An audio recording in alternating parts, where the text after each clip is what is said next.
ఇప్పుడు జరుగుతోంది వర్షాకాలం గనక సీతను వెతకడానికి తగిన సమయం కాదు గనక నువ్వు నీ మందిరంలో విశ్రాంతి తీసుకో, మేము ప్రశ్రవణ పర్వతం మీద ఉంటాం, 4 నెలల తర్వాత పని మొదలు పెడదామనగా వెంటనే సుగ్రీవుడు అంగీకరించాడు.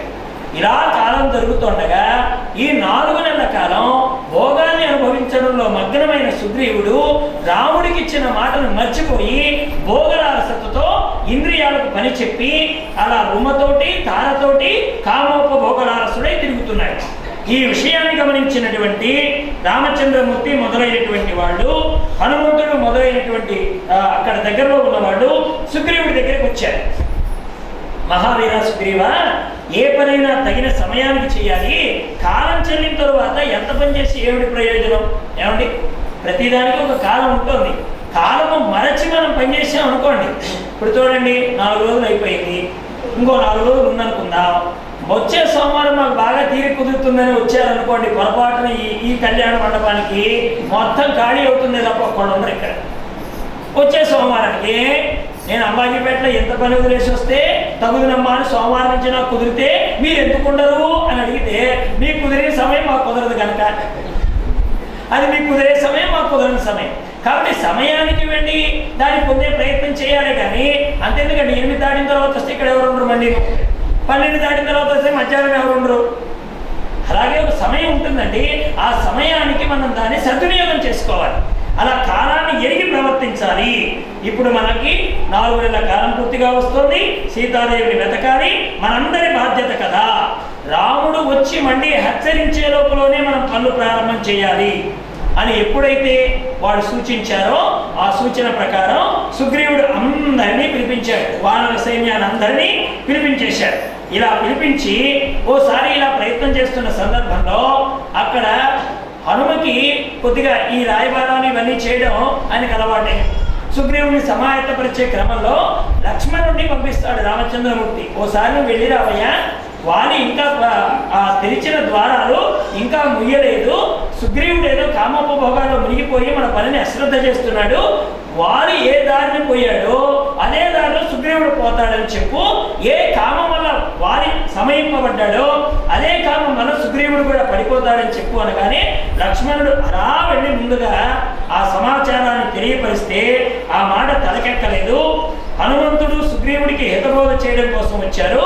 అప్పుడు హనుమంతుడి మాట విన్న తరువాత సుగ్రీవుడు వారు మొదలైన వాళ్ళందరూ అక్కడ ప్రయాణమై అన్ని జాతుల వానరాలన్నీ కలిసి రామ కార్యం చేయడానికి ఉద్యుక్తులైనటువంటి సమయంలో శ్రీరాముడు చెప్పాడు, సుగ్రీవ, సీతాదేవి బ్రతికుందో లేదో మనకు తెలియాలి, అలాగే రావణుడు ఎక్కడుంటాడో తెలుసుకోవాలి, అప్పుడు కానీ మనం ఏ పని చేయలేము అని అక్కడ చేయవలసిన కార్యాలన్నీ ఒకళ్ళొకళ్ళు మాట్లాడుకున్న తర్వాత సుగ్రీవుడు అందరినీ పిలిచి ఒక మాట చెప్పాడు.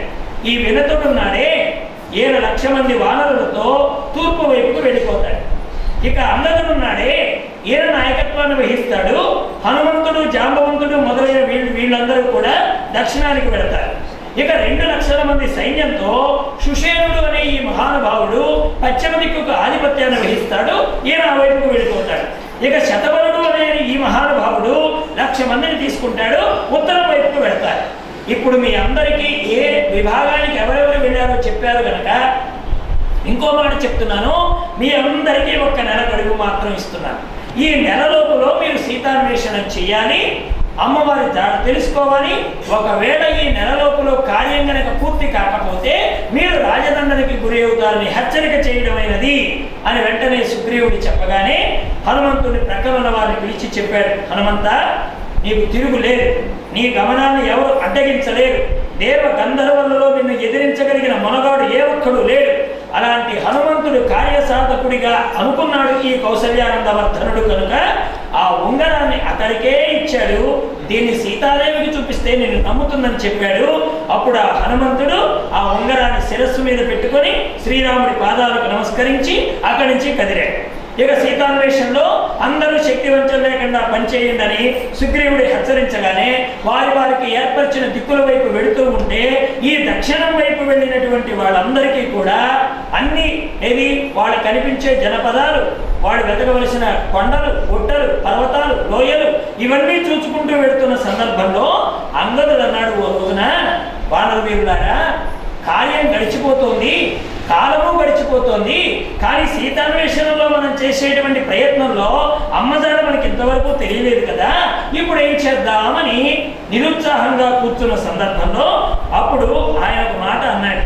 సుగ్రీవుడు చండశాసనుడు కదా, ఆయన అన్నంత పని చేస్తాడు, కాబట్టి మనం ఇలా దిగులుగా కూర్చుంటే కుదరదు, ప్రయత్నం చేద్దామని అంటూ ఉండగా అక్కడ వాళ్ళకి దగ్గరలో స్వయంప్రభ అనేటువంటి ఒక మహానుభావురాలు కనిపించడం, ఆ గుహలోకి వెళ్ళి ఆవిడ అనుగ్రహాన్ని పొందడం, ఇలా హనుమంతుడు మొదలైనటువంటి వానర వీరులందరూ ఆవిడ అనుగ్రహంతో గుహలో నుండి బయటికి రావడంతో అప్పుడు ఆ స్వయంప్రభ చెప్పిన మాట ఏమిటంటే, కపివీరులారా, ఈ బిలం సామాన్యమైన బిలం కాదు, ఇందులో ప్రవేశించి ఎవరో ప్రాణాలతో బయటపడలేదు.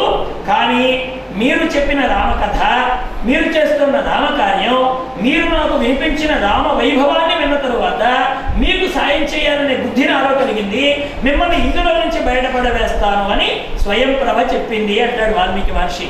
ఆ స్వయంప్రభ ఎవరో కాదండి, ఆపదలో ఆదుకునేటువంటి ఆత్మతత్వం. ఆ ఆత్మే స్వయంప్రభ. ఆవిడ ఏం చేస్తుంది?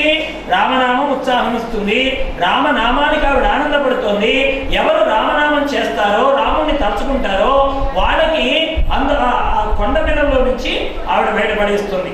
అలా ఆవిడ తీసుకొచ్చిన తరువాత చక్కగా ఆ సముద్రపు ఒడ్డున వాడు ఉన్నటువంటి సమయంలో ఇక సీత కనబడలేదని ప్రాయోపవేశం చేద్దామనుకుంటున్న ఆ సమయంలో సంపాతి అనేటువంటి ఒక పక్షిరాజు ఇంతమంది వానరాలు ప్రాయోపవేశం చేస్తారనే మాట వినగానే, ఆహా, ఈ రెక్కలు లేని నాకు ఆహారం వెతుక్కునే ఇబ్బంది లేకుండా ఇన్ని వానరాలు నాకు భోజనానికి సిద్ధంగా అయినాయి కదా, ఇది దైవ నిర్ణయం అనుకుంటూ ఉండగా ఆ వానరుల మాటల ప్రస్తావనలో జటాయువు యొక్క విషయం వస్తుంది. అక్కడ వాళ్ళు ఏమంటారంటే, మనం ఇంత ఉండి ఏం చేయగలిగాం రాముడికి, వయస్సులో పెద్ద అయినా ఓపిక లేకపోయినా శక్తినంతా కూడదీసుకొని ఆనాడు రావణాసురుడికి ఎదురు పోరాడి తన ప్రాణాలు సైతం అర్పించింది కదా జటాయువు.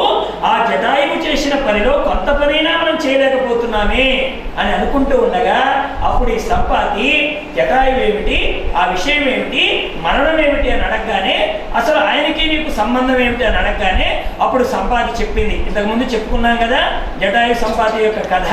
ఆ జటాయువుకి సంపాతి ఇద్దరు సోదరులు అవుతారు, అన్నదమ్ములు అవుతారు. జటాయువేమో తమ్ముడు అవుతాడు, సంపాతేమో అన్న అవుతాడు అన్నమాట. అలాగా ఆ అన్నగారైనటువంటి సంపాతి రెక్కలు పోగొట్టుకొని ఇక్కడ ఉండడం, జటాయు మరణం విన్న తరువాత అప్పటికప్పుడు అతడికి ఈ ఉత్తర క్రియను నిర్వర్తించేస్తాడు. అప్పుడు చెప్తాడు ఆయన వానర వీరులతో, ఓ వానర వీరులారా, ఇప్పుడు రామచంద్రమూర్తికి సహాయం చేసే అవకాశం నాకు వచ్చింది. అక్కడ మా తమ్ముడు పొందాడు ఆనందాన్ని, ఇప్పుడు నేను పొందుతున్నాను. నేను ఇక్కడ నుండి స్పష్టంగా చూసి చెప్తున్నాను, ఈ సాగరానికి అవతల ఉన్నది లంక, ఆ లంకలో కనబడుతోంది సీతమ్మ.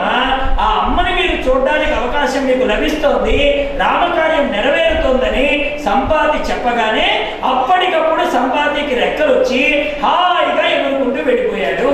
అంటే రాముడి పట్ల నువ్వు ఏ కొద్దిపాటి కార్యం చేసినా అది నీకు ఎంత మితమైనటువంటి బలాన్ని ఇస్తుందనే విషయం సంపాతి ద్వారా మనకు తెలియజేశాడన్నమాట. అలా రెక్కలు వచ్చిన సంపాతి వెళ్ళిపోగానే వానర వీరులందరూ మరలా అందరూ కూర్చొని మనందరిలో ఎగరగలిగిన వాడెవరు, వెళ్ళగలిగిన వాడెవరు, సీతను చూచి రాగలిగిన వాడెవరు అనే సందిగ్ధమైనటువంటి మనస్సుతో వాడు అలా ఉండిపోతానని చూపించిన వాల్మీకి మహర్షుల వారు కిష్కింధకాండకు సమాప్తి పలికి సుందరకాండకు ప్రవేశం కల్పిస్తున్నారు. అటువంటి సుందరకాండ కథాభాగంలోకి మనం రేపటి రోజున వెళ్ళే ప్రయత్నం చేద్దామని మనవి చేస్తూ, వాసుదేవ వాసుదేవ జై సద్గురుదేవ. ఏమయ్యా, మా శక్తి అయిపోయింది, నీ బ్యాటరీ అయిపోయింది. వాసుదేవ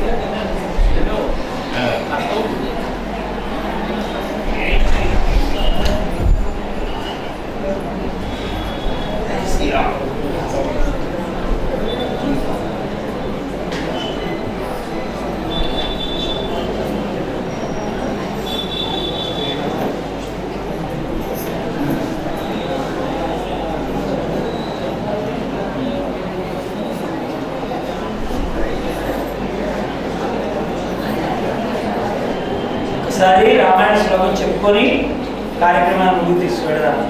తద్బ్రూహి వచనం దేవి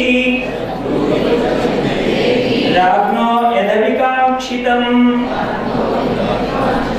కరిష్యే ప్రతిజానే చ రామో ద్విన్న విభాషతే. వాసుదేవ. రేపటి రోజున సుందరకాండ కథా భాగంలో ప్రవేశిస్తున్నాం. యథాప్రకారంగా ఉదయం పూట సుందరకాండ మూలపారాయణం, రామచంద్రమూర్తికి, సీతాదేవికి, ఆంజనేయ స్వామి వారికి అష్టోత్తర శతనామ పూజ, తదుపరి భగవద్గీత 3 అధ్యాయాల పారాయణం, విష్ణు సహస్రనామం, రామరక్షా స్తోత్రం అన్నీ కూడా మన రవికుమార్ గారి గృహంలో జరుగుతాయి. తర్వాత మళ్ళా యథాప్రకారంగా ప్రవచన కార్యక్రమం కూడా జరుగుతోంది. మనకు విశేషంగా ఈ కార్యక్రమాల్లో శ్రీరామచంద్రమూర్తి వారి పట్టాభిషేకం మనకు శనివారం సాయంత్రంతో కార్యక్రమం పూర్తయిపోతుంది. ఇక్కడ ప్రవచనం ఆదివారం రోజున ఉదయం పూట 11 మార్లు హనుమాన్ చాలీసా పారాయణం మన రవికుమార్ గారి గృహంలో జరుగుతోంది. శనివారంతోనే మనకి భగవద్గీత పూర్తయిపోతుంది.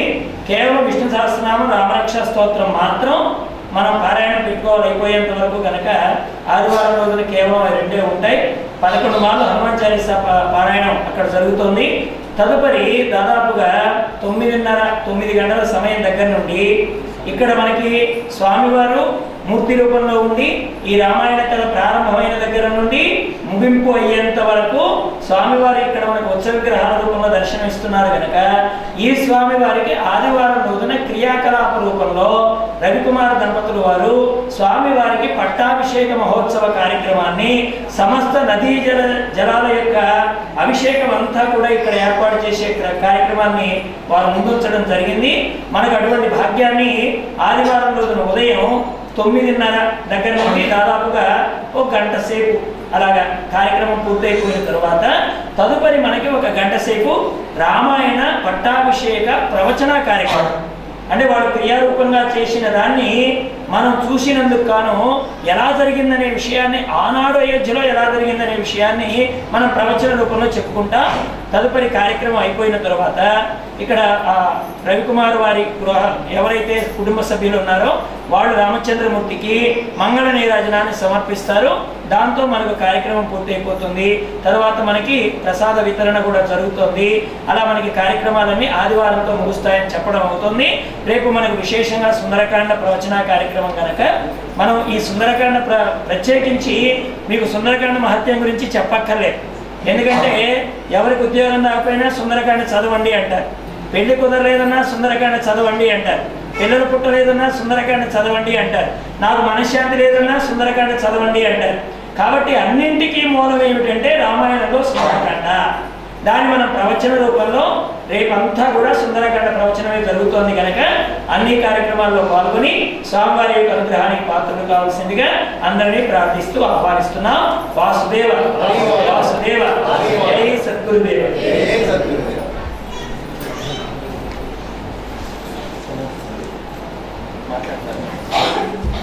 జై వాసుదేవ.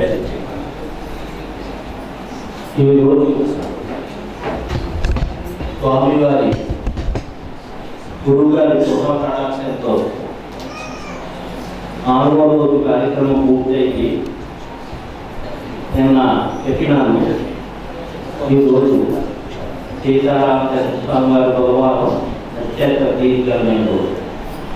రేపు నవమి తిథి పునర్వసు నక్షత్రం. ఆ రోజు నాడు రేపు సుందరకాండ ఘట్టం రావడం అనేది చాలా విశేషం. కావున 50 మంది భక్తులు కూడా రేపు తప్పకుండా విచ్చేసి కార్యక్రమాన్ని చేయవలసిందిగా కోరుతున్నాం. అలాగే గురువుగారు సెలవిచ్చారు ఆదివారం ఉదయం అక్కడ కార్యక్రమం, తర్వాత ఇక్కడ సామ్రాజ్య శ్రీరామచంద్రమూర్తి సామ్రాజ్య పట్టాభిషేకం. ఇది మన చుట్టుపక్కల ఎక్కడా కూడా అంటే ఇక్కడ జరగడం లేదు, మన మాటలు జరిగింది. ఈ ప్రక్రియ ఎక్కడా కూడా జరగలేదు. అందరూ కూడా తప్పకుండా చూసి ధరించవలసిందిగా కోరుతూ రేపు అందరూ మళ్ళా వచ్చి ఈ కార్యక్రమాన్ని విజయం చేయవలసిందిగా కోరుకుంటున్నాం. జై వాసుదేవ.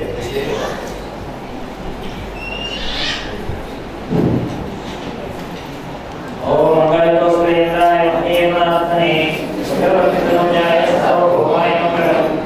నిద్రాంతరంగాయ నిద్రానగరీపతి వాక్యానామరిమాణాయ ప్రతిరూపాయ మంగళం వేద వేదాంతరేయాయ నైమిష్యామూర్తయే ఉత్సాహమోహనరూపాయ శ్లోకాయ మంగళం వైశాఖ మాసే కృష్ణాయ వసన్యామందవాసరే పూర్వాభాద్ర ప్రసూనాయ మంగళం శ్రీ హనుమతి మంగళం శ్రీ కురుక్షేత్ర రణేశ్వర విహారిణి ఆద్యసాయ రూపాయ గీతాచార్యాయ మంగళం మంగళం గురుదేవాయ వసన్యవాసనే సర్వలోకశరణ్యాయ సాధు రూపాయ మంగళం శ్రీకాంతాయ కళ్యాణ ధేర్ధిన శ్రీమద్వేంకటనాథాయ శ్రీనివాసాయ మంగళం జయ జయ రాజా రామచంద్ర భగవాన్ की राजित सीता माई की पवन सुत वीर हनुमान की